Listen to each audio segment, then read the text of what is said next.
house, man. The professor Jason Jones of the Athletic with us here. He had a dentist mishap over the last couple of days. He was telling us about during the break. In the mirror, half his jaw was in the back of his mouth, man. He couldn't believe it, man. Yeah, I went in for one thing, but by the time I left and got home, my tongue was swollen. I had it was all bad.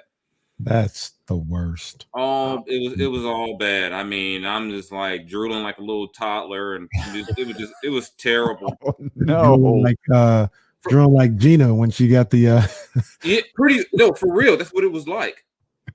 Like, it's not funny, Martin. I thought, I mean, if it wasn't me, I'd be laughing way more about it, because literally for like 2 hours straight, I'm just walking around like I couldn't.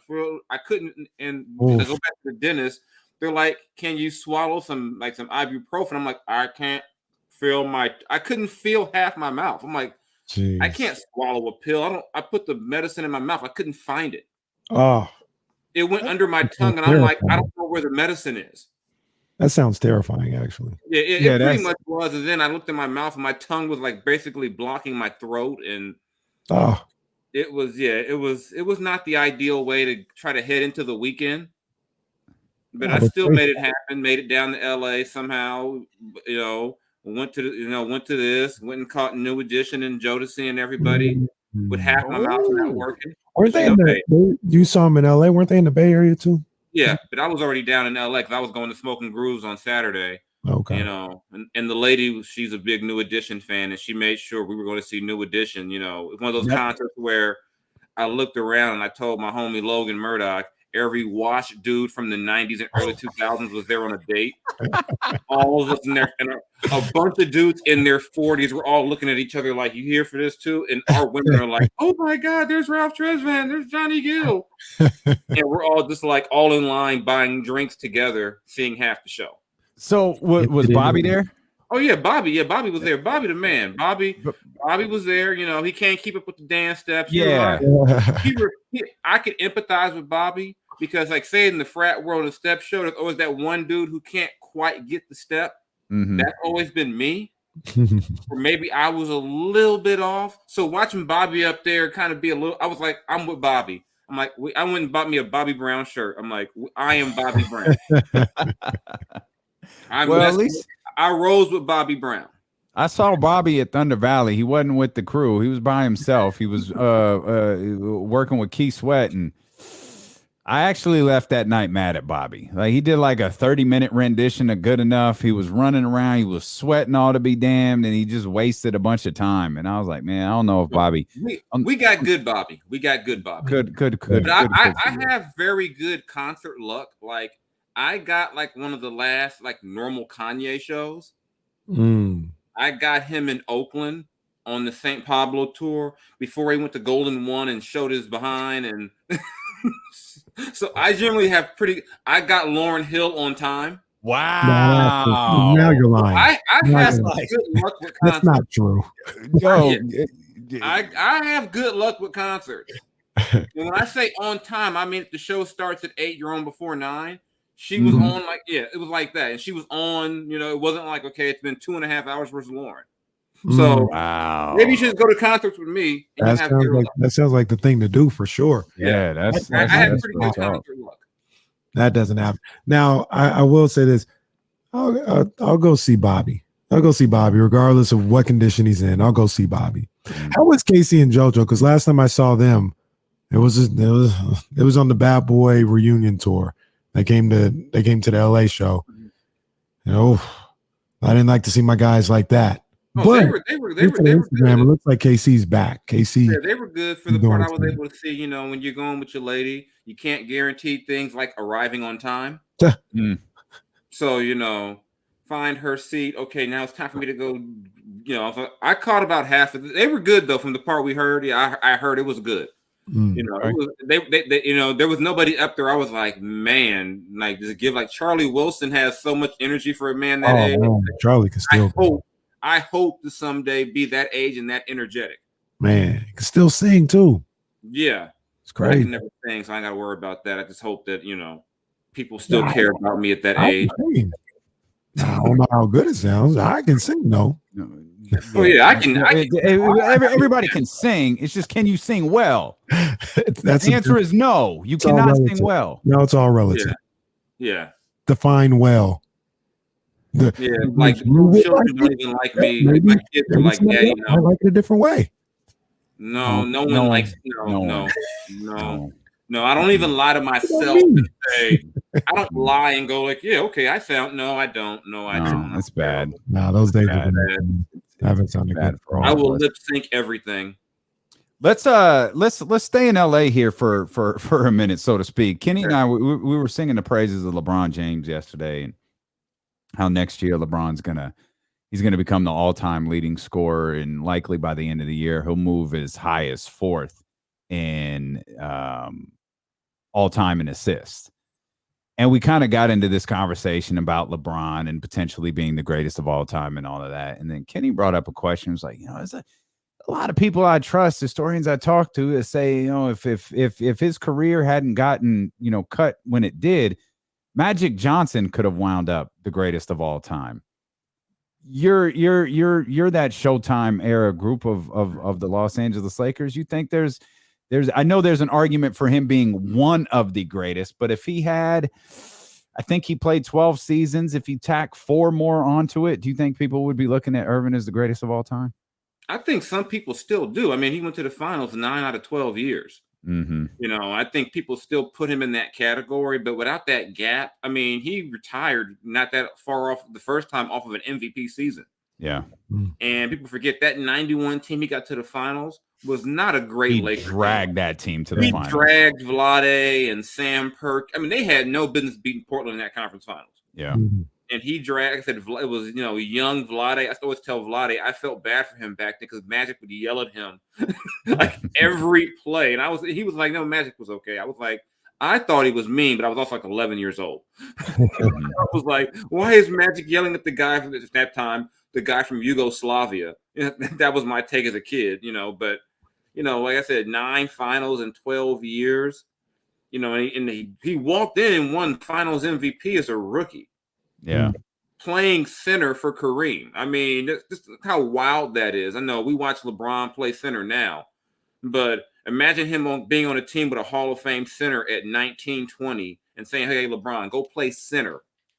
I mean, and he did it with an interim coach. Like that's Kenny and I were talking about the coaching scenario, like that first year of Magic. Like everybody knows it was Paul Westhead. Paul Westhead was the interim coach. Yeah. Yeah, and like I said, you lose Kareem, you lose one of the top 2-3 players ever in that series, and it wasn't like the Philadelphia team was a bunch of slouches. Mm-hmm. And you go in there and do that, and then like I think if he could have maybe played through 35 uninterrupted, he wouldn't have LeBron's scoring numbers, obviously, but he had developed a 3-point shot by the end of his that time, the early 90s. His free throw percentage was near the top of the league. I mean, he definitely would. I don't know if he would have got probably 12,000 plus assists easy. Yeah, he would have been. I worked the numbers last night and went with like his average on assists, and he had like 875 assists his last season. That 91 season. I think he would have finished. If he had played 4 or 5 more years, I think he still would have finished with less than John Stockton, but it would have been like John Stockton's number looks untouchable right now. They would have been within like 100 or less than 100 of each other. Yeah, you look at some of those assists in the years he put up; it was just ridiculous. Yeah, the assists, and his steals numbers were crazy some years. Yeah. No one ever thinks of Magic as a great one-on-one guy, but to be that size playing guard, and sometimes they would put James Worthy on guys or use Byron on smaller guys, but that's still a 6'8", 6'9" guard going against other guards. Right. So I mean, Magic. I mean, to me, really, when I saw LeBron play when he was in high school, I said, "Oh my God, that's Magic." If he were a freakish athlete. I said, oh, my God, that's Magic. I never saw Jordan. I said, that's Magic. Right. Because, I mean, he was 16 years old just whipping the ball around the court. He was playing on the Soldiers. He had, DeMarcus Nelson, all these top level guys, and here he is coming in from Ohio just orchestrating. I said that's Magic, and so I do think if Magic hadn't had the HIV virus and had to retire in '91, we probably do look at everything differently, because the end of his career we remember is him coming back as a big power forward, not getting along with these young guys. Right. Yeah, that's the last memory we have him as a player. But I think if he just kind of goes through and maybe gradually shifts to being a power forward later in his career, the way Magic was, he could have played 15, 18 years. Right. And then, who knows where he would have been. It's interesting. It's interesting because I think he is in that conversation, and I'm sure a lot of people in Boston, or guys that love the Celtics, might say, if Larry Bird, I don't know if it numbers, careers, his years played got cut short, but I mean his back, died on him, and I think didn't he tear his Achilles too, or something like that. Like I know the back. Remember that last one of that series against Indiana where Chuck Person decided to talk about him. Larry took some pain medicine, got off his got off the rocking chair and just like dropped bombs on poor Chuck Person. Right. And then went back and laid down on the floor because his back was hurt. Larry was, people say his career got cut short too, but I think about it, and Mike, I mean, just the dominant nature of what Michael Jordan did in those 8 years, whether it was, because he was bad before that, but he could never get past Detroit. There's always a thought that once Mike figured it out, nobody in the history of the game would ever beat him. Like, it just took him figuring it out, right? And once he got it, he was never going to relinquish it. And that's kind of something that, the people who say LeBron will never be Mike, they probably would use that argument as well. But I don't know, man. Jason, we're all of the same age here, and we saw Mike. We have certain feelings about Mike. I don't know if there's ever going to be anything like what we saw from LeBron, what we're seeing from LeBron. I don't think physically, no. I mean, this man's catching lobs. I mean, he's 37. Yeah. I mean, catching the ball at the top of the square and dunking on people. I mean, we've never seen anything like this. And I think the only thing about Mike, and I always say, we'll just never know. I would have loved to have seen him run into Akeem when Akeem when Dream was at his peak, because the one area they weren't dominant was center. I would have loved to have seen that matchup. He came back, it was in 95, and he caught young Shaq, and Shaq got him. They didn't get him the next year, but I would have loved to have seen that. We'll just never know. And then I'm old enough to remember when people like clown Mike's first 3 championships. They would say, hey, that first one, Byron Scott gets hurt. James Worthy isn't healthy, and so you had to. So when Worthy's compromised, they were able to use Jordan and Pippen on Magic. Mm-hmm. And and Vlade talks about it to this day. It was game 3 or game 4, one call goes the other way, and they probably win a game, and they're not down 3-1 or 2-1 at any point in that series. And they think Vlade to this day believes if they get one of those games that went the wrong way with a call or two, he thinks they still could have gotten them. Game so 3, people clowning for beating Portland, saying Portland was just basically a mentally weak team. It's just crazy how history shifts and all those critiques. I remember people would say Michael would never be Magic because he couldn't be a winner. Like, all these critiques of Mike just changed. And over time, there's people who never saw Michael tell me stuff about Mike that ain't true. Like, Michael never missed a game winner. Like, yeah, he did. I was like, you would swear, nowadays that Michael Jordan, his career went from 91 to 98. Yeah. And I don't say that as a diss to Mike. Yeah. I mean, just so you take everything into context, Mike had his struggles, and we'll just never know if they would have run off 8 straight because he took a break. And I'm different. I don't diminish what Akeem did during those 2. People say, well, he didn't beat Mike. That's not Akeem's fault. Mm-hmm. That's not Drexler and those guys' fault. They played the guys that were there, and I'm never going to knock a guy for beating who was in front of him. It is what it is. Less than AAU tournament, and then there you go, being typical San Francisco fan. What other historical thing we want to talk about? Oh yeah, the quest for six has gone on for almost 30 years. Let's just go back to let's keep it a history show. Yeah, let's keep it all about. See, you see how this man is, Damian. I'm talking about.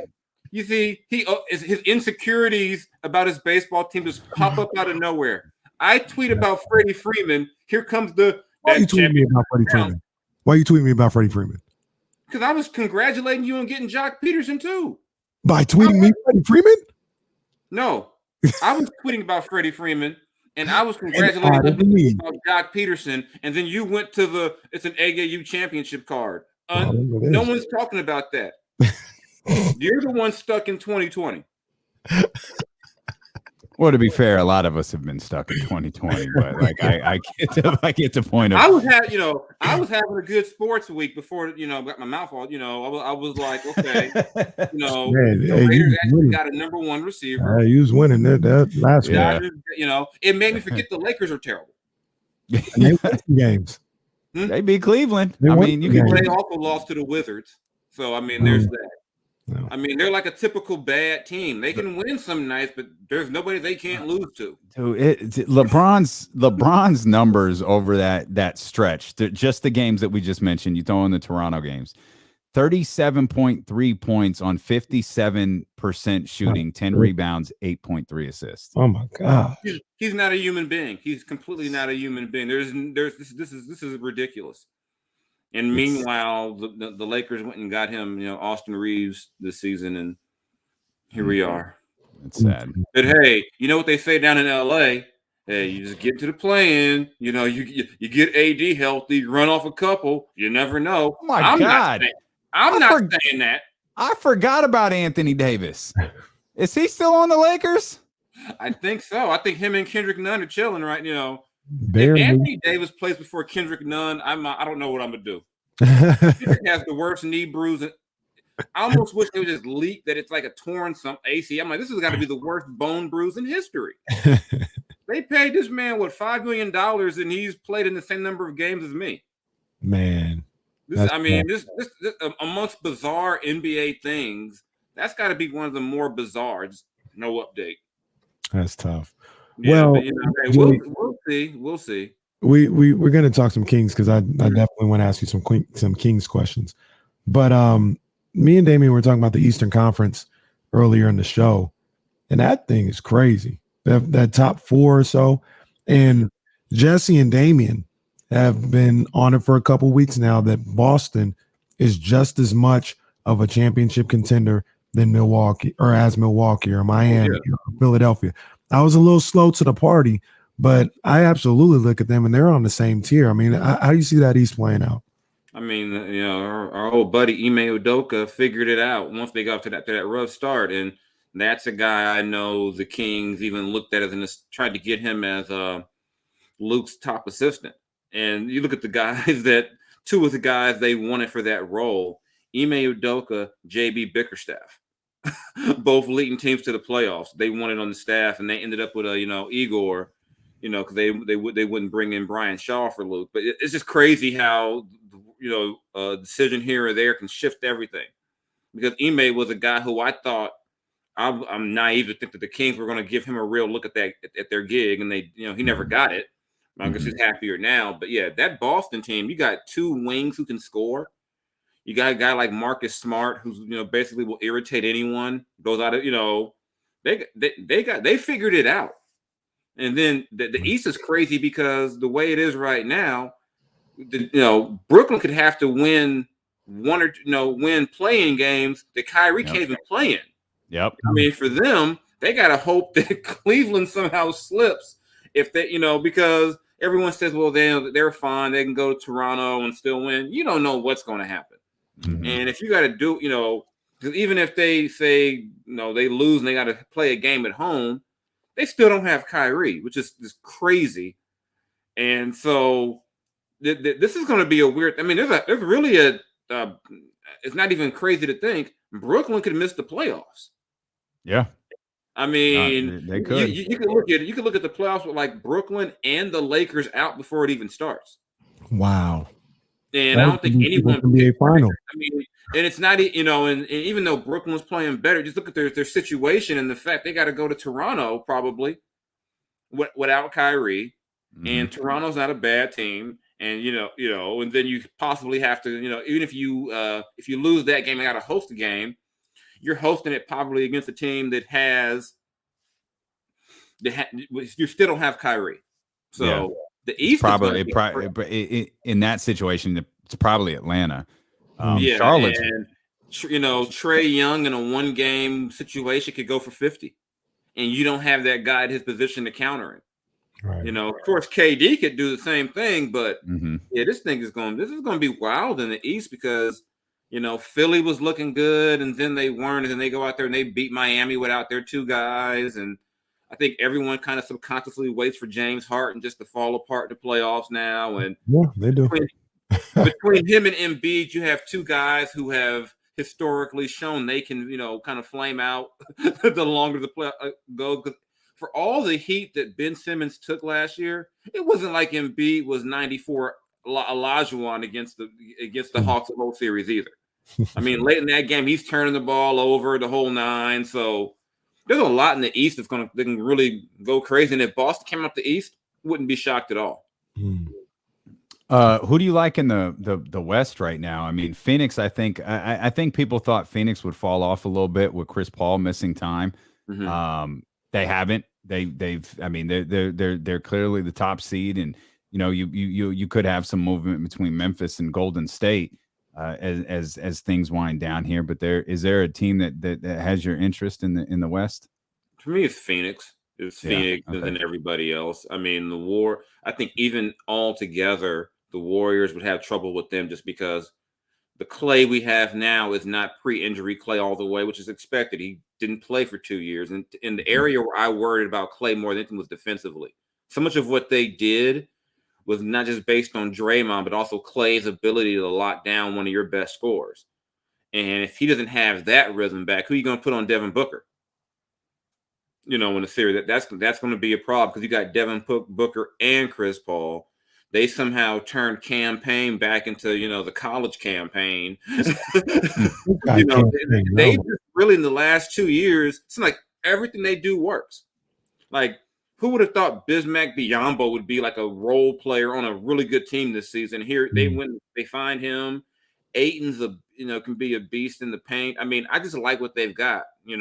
I don't see anyone beating them in the West. But then again, who knows? Injuries can happen. But right now, to me, they're the clear-cut best team, and everyone else is kind of fighting under them. And I do think probably, to me, the scariest team might be Denver. Whoever gets them early,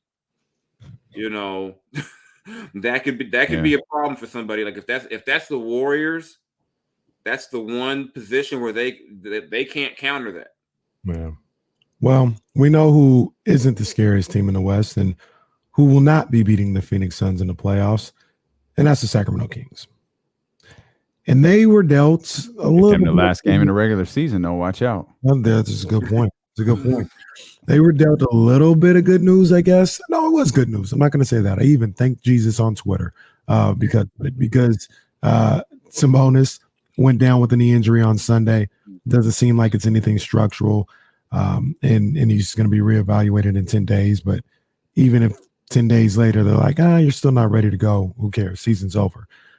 Right. No reason to see Sabonis and Fox for the rest of the season for the Kings, correct? No, there's no need to risk that, especially with a knee. There's no need to. I mean, for what? You've seen you've got some sample body work with him. Unless something miracle happens and all of a sudden you're a game out of 10. There are no miracles to be had, Jason. Hey, I've got to at least keep the possibility. If someone says it's not over till it's over. I mean, we saw the Pittsburgh Steelers somehow stumble and that was crazy. That was crazy. Yeah. So, I mean, Mike Dominic walked through that door though. Yeah, unless that happens, there's no need for Sabonis to play. None at all. You've seen him. You like him. You know what you got. There's no need to do that. Get all the looks at Damian Jones. You can look. You can do all that stuff. Get a good. get a good feel for what you want to go to the offseason. There's no need to throw some bonus out there. Now I'll ask it real quick, Damon. I'll ask this: do you think? And I agree with everything you say. Is this a missed opportunity by Kings organization to not see more? Because we've clamored to see DiVincenzo and Fox play in the backcourt, see how that looks, and maybe Sabonis and Rashawn, or DiVincenzo with Fox and Sabonis. And now we probably won't see any of that. They've got to go into the offseason, which is vital for everybody involved, for Fox, for Sabonis, for Monty McNair. Did they miss the boat, in your opinion, or is that being overblown at all? No, I don't think they missed the boat. I mean, they got the guys they wanted. So I don't think they missed anything with this. I mean, you got to see these guys on some, and these were guys you wanted to plug in and see what you had. So it's not like you're going into the offseason and you've never seen. Maybe you didn't get the extended stretch of play you wanted with all of them together, but you got something. So I don't think this was missed at all. It would be more so missed if maybe Sabonis is only playing like 25 minutes because they decide they want to limit his time, the whole, whatever. But I think they got what they could out of this. And so you go into the offseason, figure out, here's what we got to do. As my buddy George Karl always said, you got to make a player. Sometimes you just got to get some guys you develop, which is why I'm happy to see Wenyen Gabriel get another shot down in LA, because that was one of the Kings, true developmental, wins to get a guy like that undrafted, get him through your weight program, get him where he can contribute on an NBA team. So, I mean, you got to see if you got any more guys like that on the bench somewhere stashed away. Just continue to just mine what you got.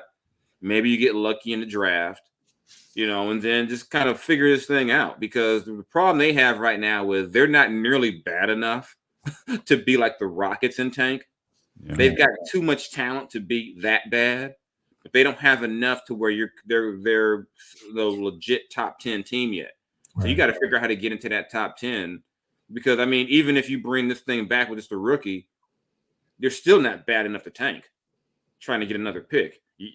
Whether they like it or not, they got to try. They got to win. This team can't be a tank team. They're just not built that. Do you think they're capable of winning? I don't know. Do you think they're – yeah. I don't think with this current construction, no. They need more. Mm-hmm. But you can't have guys on max deals and be tanking. And I don't think that's necessarily what they're doing. I don't think they're doing that this year. I just think that when you came out and said it was playoff or bust, anybody would realize it must be bust because they're not making the playoffs. I mean, it's just that realistically, they were never good enough to be a playoff team this year. So I just think, go to the offseason. Maybe there's some more moves out there to be made. Maybe you flip a guy here or there. Maybe Rashawn's on the market. Maybe a team wants, or, maybe, you got a couple of players and that pick can get you one key piece, depending on where your pick is, you see what happens. Oh, man. I got to believe that this. So do you think there are positives coming out of this partnership with Sabonis and Fox that the team can carry over into the offseason and carry over into what you hope is their plan for constructing a roster? Yeah, I think so. I think there's positives. The real question becomes, what do you do with the rest of the roster? Yeah. Because for 15 plus years, we've seen this team have a piece here that looks good and this piece over here, and just never put the whole thing together. Yeah. But I think, you've got, two high level young players that run on that 25 age range. That's a positive for you. Sabonis will be under contract, and his contract is a bargain. Relatively speaking, because if he were to hit the market right now, they'd have to max him out to keep him. Mm-hmm. And you don't, so you've got him, where you think he'll be whatever your second or third highest paid player maybe next season. So I mean, you're in a good spot in that terms financially. You just got to make some smart moves to kind of build this thing, solidify it, and just build up the talent base. And that's been the real issue the Kings have had, is that people always say, well, if this guy leaves Sacramento, what if he goes somewhere and blow up? Problem is a lot of guys leave Sacramento and they end up in the G League. That's right. Or you never hear from, or they're over. You never hear from them again. I don't mean that. I guess it's real talk though. A lot of these guys, people are like, oh, we can't let that guy go. What if he leaves and becomes a star? Outside of Isaiah Thomas and DeMarcus, who did that? Well, DeMarcus was a star here. It's Isaiah. He made He's another one of All-Star. one. Yeah, he made an All-Star game, before he got hurt. Isaiah became an All-Star. But outside of that, there aren't a bunch of guys who played for the Kings and left and became, and that's part of the problem. You got these guys, everybody was scared to death to lose Ben McLemore. Remember the press release about we are not trading Ben McLemore? No, oh, I didn't know they put out a press release like his for rookie it. year. There was a press release about we're not trading Ben McLemore. Oh. And you just look back, you go, wow, some of the guys, the Kings were so adamant about we got to keep this. I mean, I think the fans, we got to keep this guy or else. And it's like, you really didn't. Somebody in the chat brings up the name Daquan Jeffries. They want to fight Luke over Daquan. They want to fight Luke over that. You're not playing him. You're not playing Kyle Guy. Just run through the names. People would argue with me over Jimmer. They would argue with me. Like, I hated Jimmer. I don't hate Jimmer, but Isaiah Thomas is a better NBA player. Mm-hmm. I mean, it's not even, and even that season, they made Keith Smart keep playing Jimmer. And they basically said, you got one more month, and if it doesn't work, you can play Isaiah. Hey, Jason, real quick. If you're Monty McNair and you're the Kings and you've got if you got the number 7 pick in the draft, but you could go get John Collins, you making that pick, or are you going and trading for an established player like John Collins, Jeremy Grant? I'm getting the established player because with Sabonis and De'Aaron, you don't necessarily have time to wait for a young guy to get to year 3, year 4 to be where he's going to be. By then, De'Aaron's contract is up. You got to go get some pieces to win today. If you're in that middle range where you're not going to get an impact guy in the lottery, like top 3 guy, I'm all for packaging that and going to get someone who helps you win in 2022, 2023. Yeah.